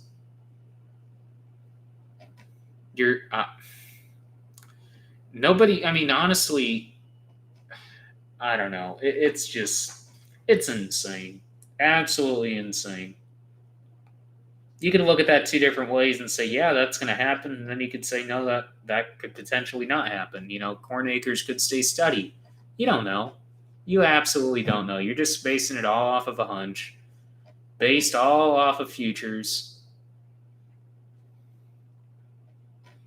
When is the report coming out? Which report are you talking about? Because the report I'm talking about for the ending stocks, I guess you want to say, for 2021 would be in January.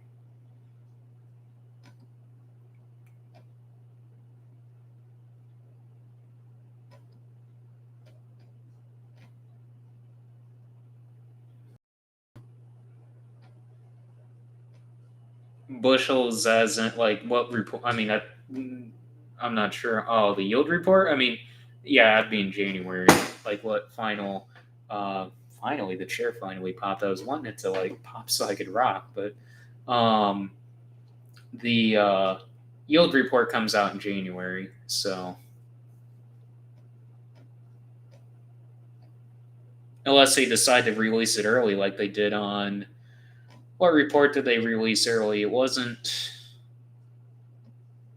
USDA had a report released sometime in September that was actually that it was supposed to release on a Friday, and it ended up getting leaked on a Thursday. I don't know how they managed to do that, but I guess it happened. So,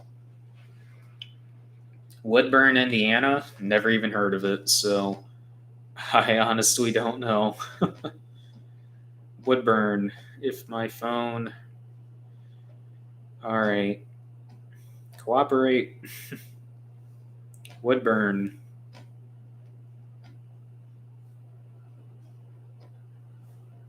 Two hours and 5 minutes away. That's on the other side of Fort Wayne.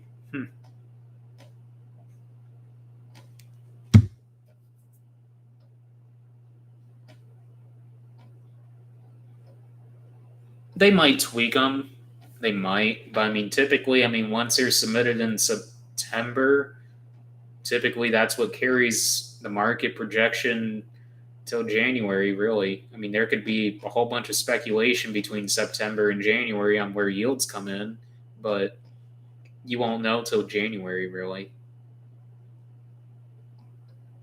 And that's just based on what USDA decides to pull out of their rear on, what they feel final yields are.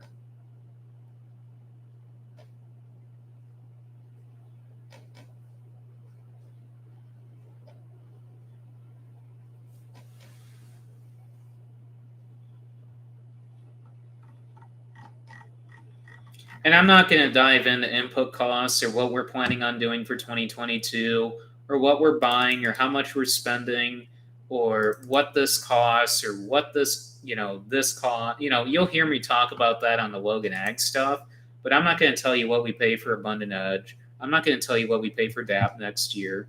I'm not going to tell you, what it costs per acre for our lime or what it costs, per acre on our seed.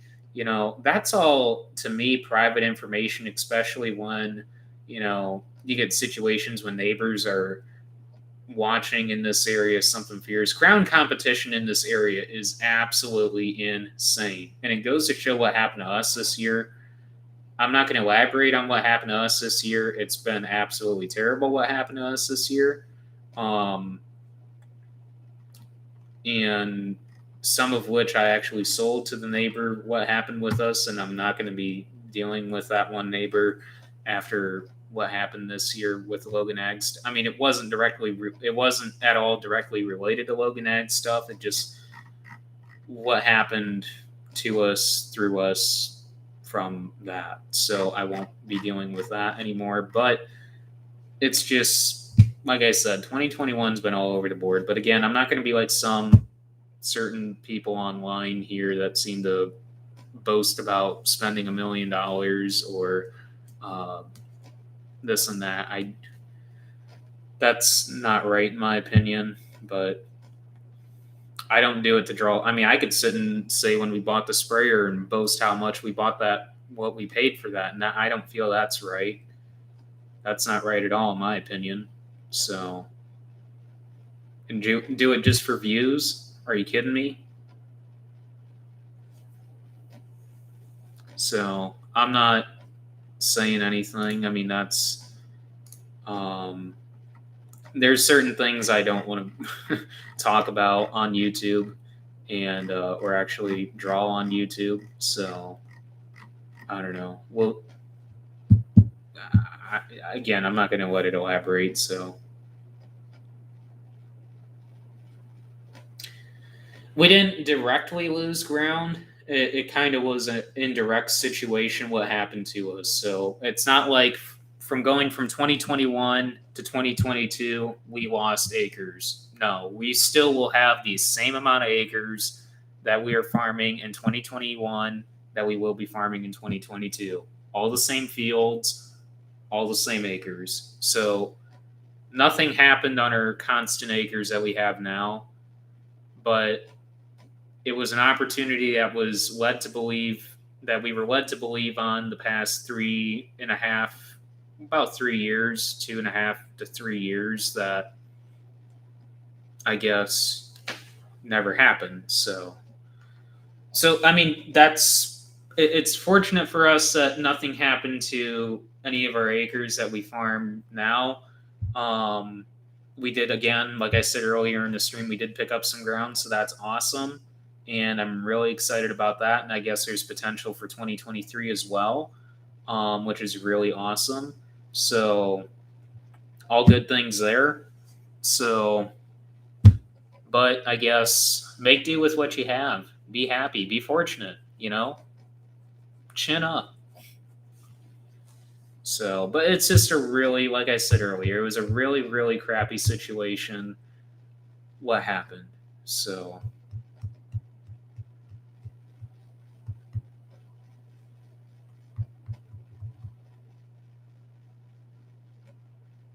I mean, it's kind of funny with some of the yield thing. I mean, I get guys asking me, when we're harvesting in rented farms, talking about, well, why don't you show the yield monitor? Why don't you talk about yield? Why don't you show the yield? Why don't you talk about what you're pulling off of that field? Shoot me a DM. I'll show you what the yield monitor shows. I'm not gonna, it was absolutely hilarious. I had one neighbor. We were talking about Logan Ag stuff, and he wanted to know about ROI on the products, and I was showing him yield maps, strip yield maps of product, where we did strip trials with product, and he's like, "Well, that's all fine and dandy, but I want to see whole field trial data." And unlike your little test plot guinea pigs that you guys do, and I'm like, dude, I've got whole field data. I've got 120 acre field data that you want to see. I mean, I can show it to you. I mean, it's not a big deal. And he goes like, well, I want to see your whole cost of production. He's like, I want to see your whole Excel sheet that shows your whole breakdown of all your input costs. I'm like, no. He's like, well, why not? I'm like, dude, why in the world would I go around boasting everybody and showing them my cost of production? I mean, really?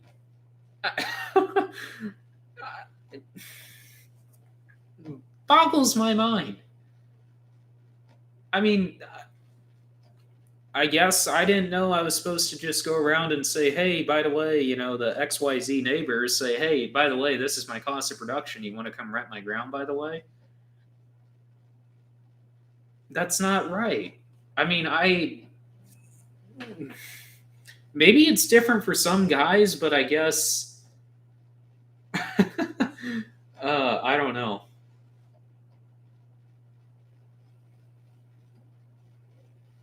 No, that's one thing I won't. I'm not gonna. Another thing I'm not gonna talk about on here about what happened.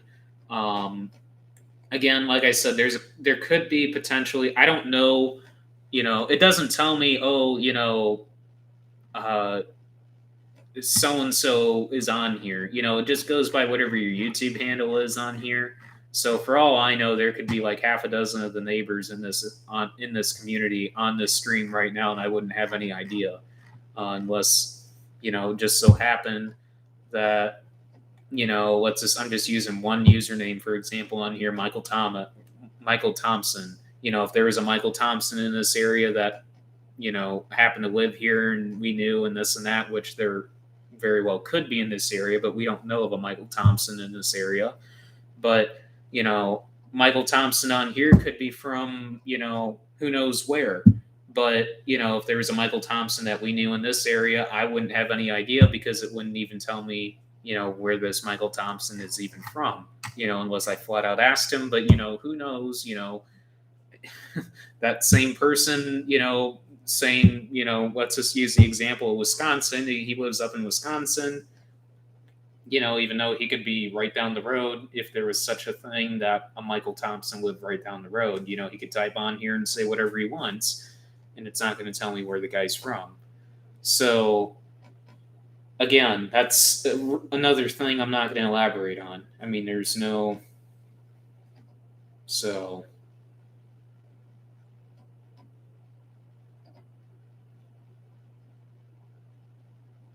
it's Logan Ag with a G, not ACT. Logan Ag is a micronutrient lineup that we sell. I guess it's just it's kind of like a seat. Well, a lot of you guys don't really have CFS. Like a lot of you guys from Indiana would correlate like co-alliance with this company. They're based out of Illinois. They've got a location in Griggsville, Illinois, and Paris, Missouri. So basically, we're a satellite wholesale dealer for them. So no, we're a Pioneer dealer. So we're 100%. We've been Pioneer dealers for 34 years now. So, yep, 100%. There's a couple of fulvic/humic acid products. I mean, it's mainly the sugar complex that has fulvic and humic acid in it. And but otherwise everything else is EDTA chelated and chelated for specific application methods such as soil chelation versus foliar chelation.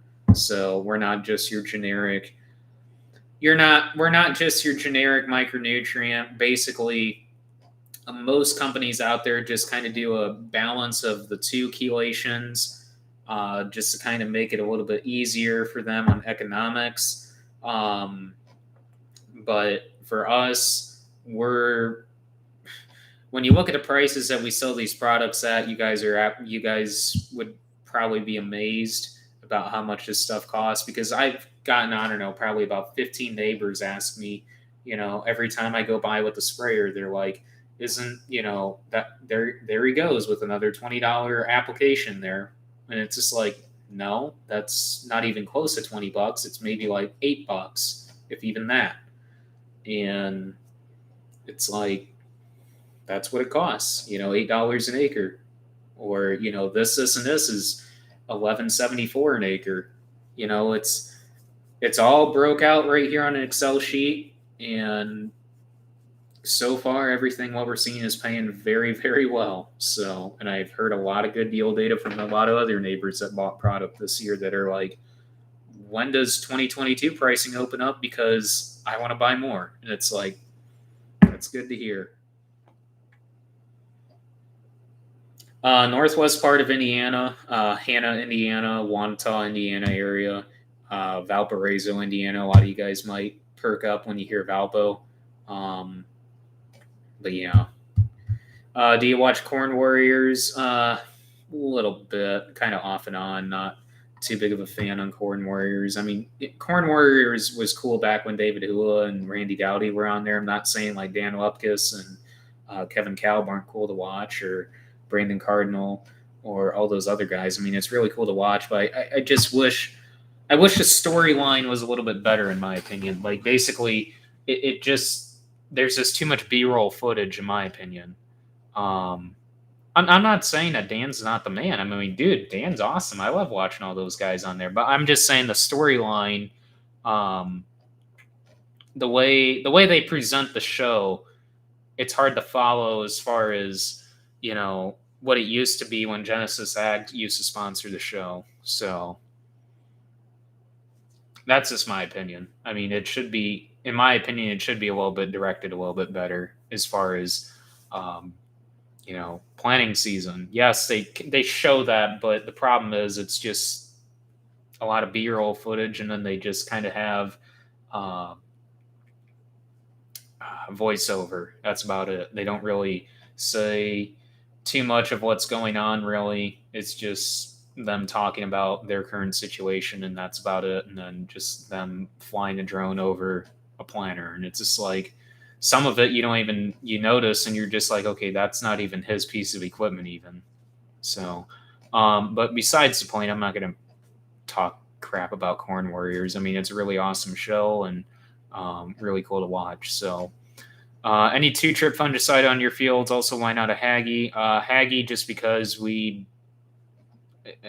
couple things.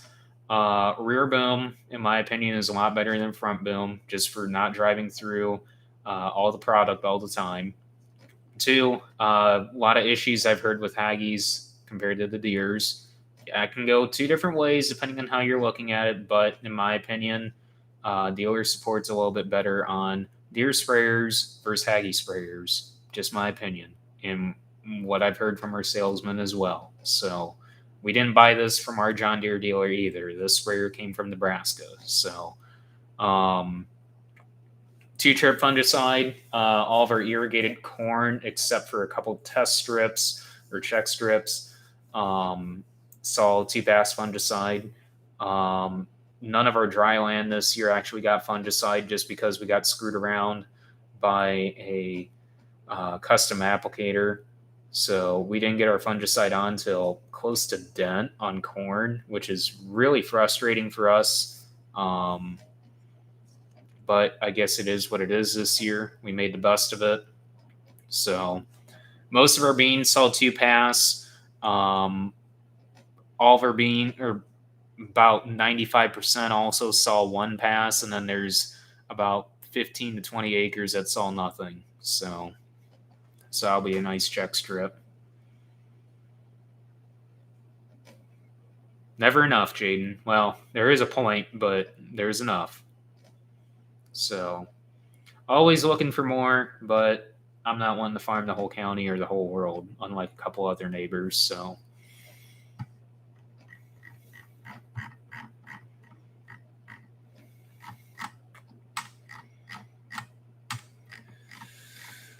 like I said, 2021, a year of being all over the place all year long. Highest highs, the lowest lows. Any fall anhydrous? No, we do not do any anhydrous anymore whatsoever. Never did any fall anhydrous. Did a little bit of pre-plant anhydrous back when we dabbled in strip till. Mainly, we did all side dress for as long as I can remember, and basically, clear. I mean, we've probably side dressed anhydrous for 40 years, I want to say. I mean, we pretty much have always done fall, side dress anhydrous. I mean, we've never done fall. I mean, our soil CECs, I mean, we just can't hold fall applied anhydrous over the winter. So, and be able to expect it to carry us through all, let's just say 2022. It wouldn't work in our soil. So, how has your auto steer signal been? From what I've heard, it's been all over the place. In our area, I mean, it's been great. I mean, our dealer network has been great. There's this one dead spot. Well, I should say there's probably two dead spots in our network. One on our farm and one on custom work. And otherwise, I mean, we hardly ever notice them, really. So And having a Starfire 6000, I mean, Starfire 6000 globe, I mean, that's been huge. I mean, having RTK signal for, I know it's at least 1 week on extend, if not two. And versus the 3000, which we've got, the 3000 is only, I think, available for 30 minutes on extend.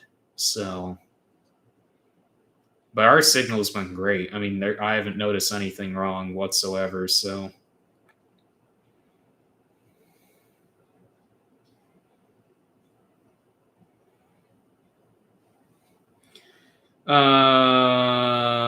what makes you the happiest related to farming? Favorite season? Favorite piece of machinery?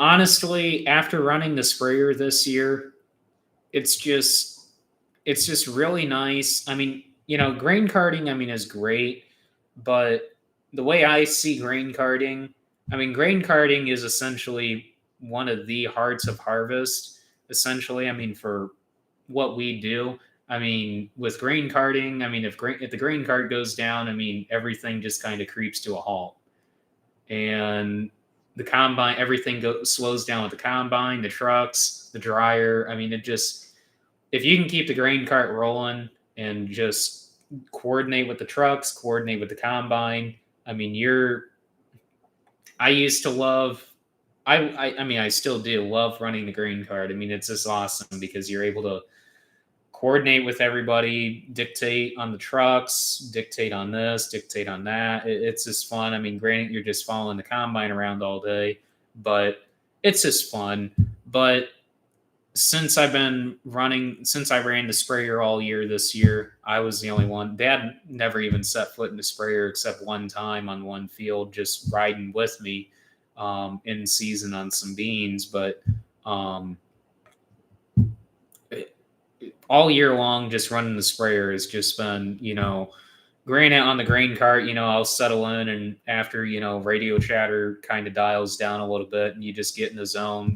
Dad gets in the zone in the combine, I get in the zone in the grain cart, throw that Bluetooth adapter on, crank the music up, and just hammer down in the grain cart. But, it seems like every time I get in the sprayer, it's just Bluetooth goes on, turn the music up, you just settle in, and everything just fades. It's just one of those things where it's just like, it's just awesome running the sprayer. It's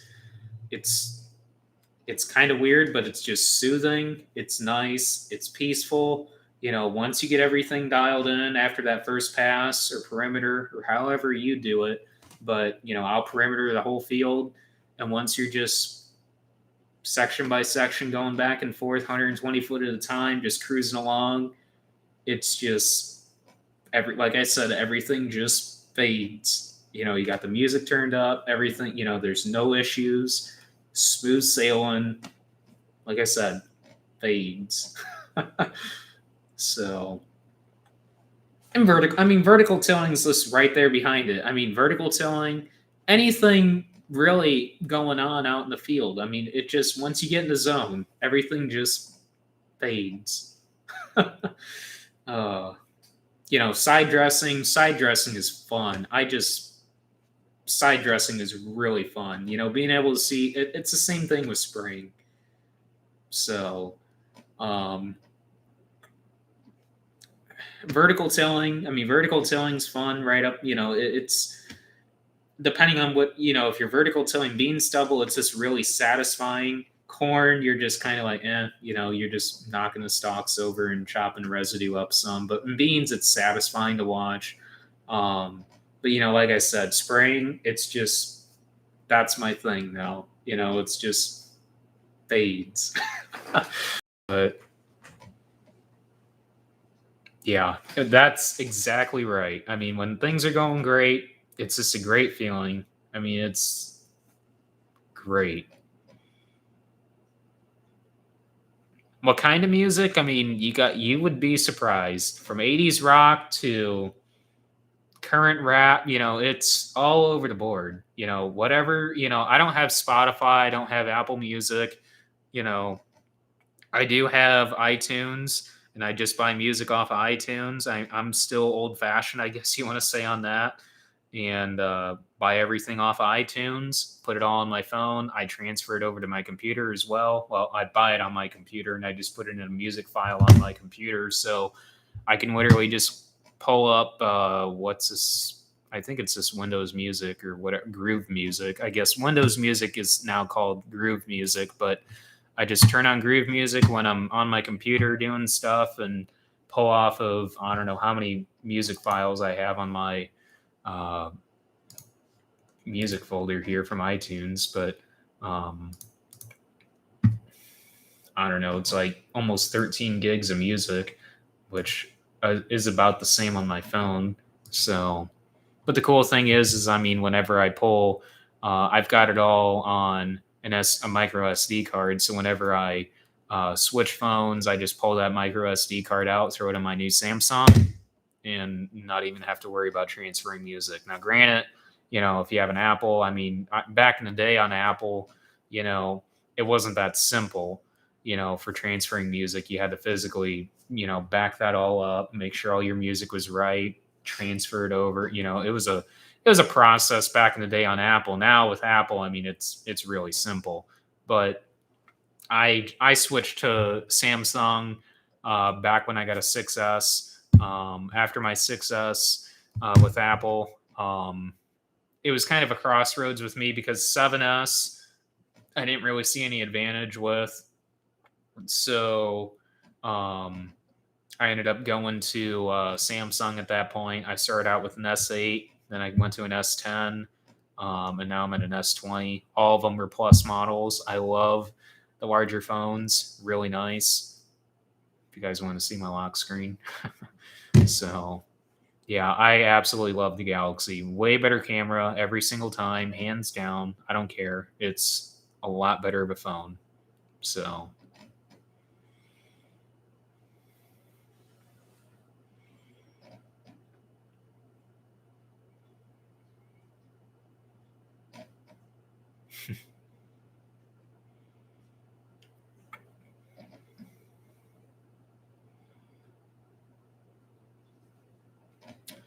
Yeah, the Bluetooth integration on. I mean, I don't really use their Bluetooth on the combine. I mean, whenever I'm in the combine, I don't really screw around messing with the Bluetooth. I mean, if anything, if I'm going to be in there, I'm just going to bring my Bluetooth adapter out of the grain cart. The Bluetooth adapters I run, it's really nice. I mean, I just really like my Bluetooth adapter. Now, granted, I've been through a couple of them just because they don't last very long, it seems like, but they're really nice. I don't know. It's the Bluetooth and the sprayer though is really nice. I mean, when it works, it's great. Sometimes it'll just flat out drop you for no reason, and that's frustrating, especially when you're just jamming out and then all of a sudden, boom, it goes to whatever station I'm on. With typically it's either 106.5 or 100.7 or 105.5 in the area, and boom, yeah, it just drops you and you're just like static. You're like, gosh darn it, what the heck? Then you got to fumble around, reconnect your phone. But when it's connected, it's just like, man, it locks on every time you get in and out of the sprayer. And it's like, they did pretty good on the Bluetooth. So, but every once in a while, like I said, it'll just flat out drop you. And it's just like, God, it's just like, really? But yeah. Now the Bluetooth adapter I've got, every time, if I got it plugged in on the tractor, it'll lock on right away. It doesn't drop you at all. It's awesome. So,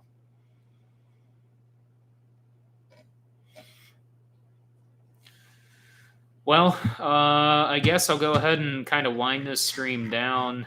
Thank you guys for all tuning in, and I guess let me know what your thoughts are on, I guess, just commenting on thoughts on doing this more often, I guess. I mean, like I said, I slacked off on the YouTube, so I can keep doing these live streams throughout harvest. I could just do once every so often, check in with you guys like this.